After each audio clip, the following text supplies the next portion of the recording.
来去南投大轮山来欣赏银杏白果树，今年真特别，真侪游客学了讲，实在真迷人。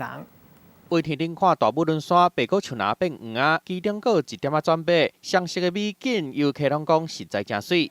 现在来是有一半的白色的树木搭配一些一半的金黄色的落叶，形成了很大的色差，觉得非常的梦幻。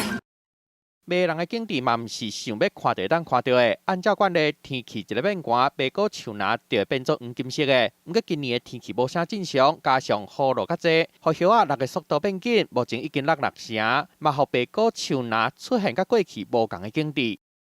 因为我们5到8月份的时候是雨水太多哈，那然后9月份到现在，完全都没有下雨啊，所以它的干燥气候哈，就导致它这个落叶的速度很快这样子。刷落更较强的东北季风就要来啊！预计12月初，大轮山白果树拿9成以上的叶啊，拢会落了，敢若剩白色的树身，民众想要欣赏这个双色的美景，就要把握机会。记者综合报道。